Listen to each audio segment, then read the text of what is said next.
Sha Yame Kodania You play M1 Mane Do Kerdem Lakai Lên Pandem Ya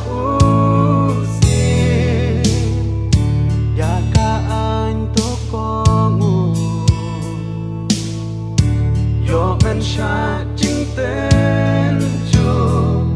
cô đàn nhà cô Krista kaporkan poi yame cô Krista you play M1 money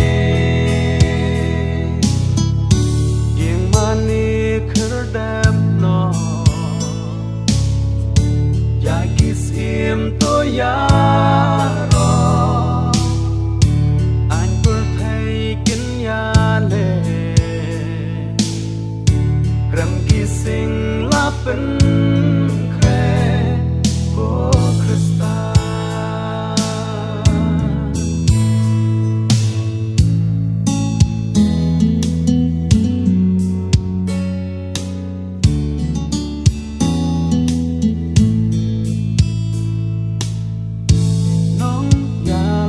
kinh chắp đi lãng bron kinh sát ma em đần ký ba yen ha ca chinh shisha ký ba bun ký đâm kro ha ký simple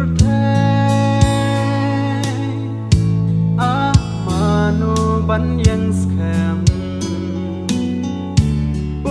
tanya marway ko danya ka anh cam sha yame ko danya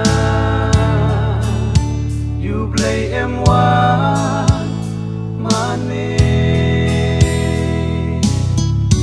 Do Kerdem Lakai Lên Pandem Ya Uzi Ya Ka Anh Tô Kongu Yo Men Sha chính tên cho cô đàn nhà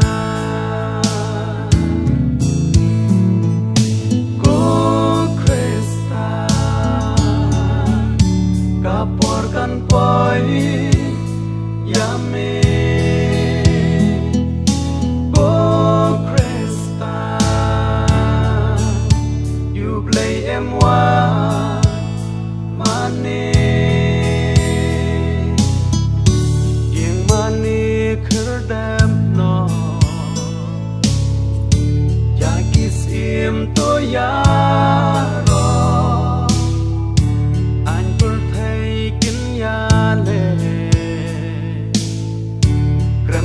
sinh lá bên khe của Krista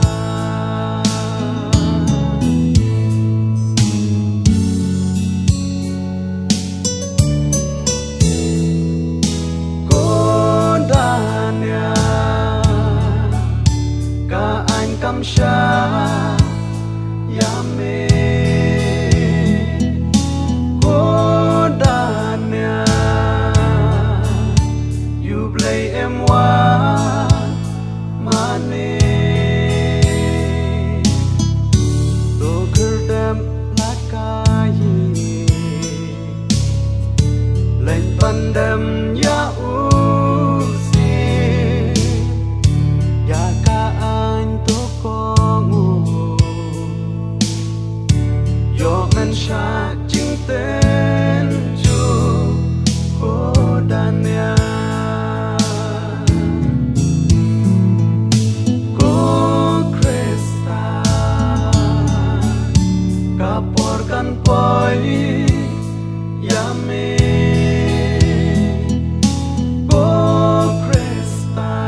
im tôi ya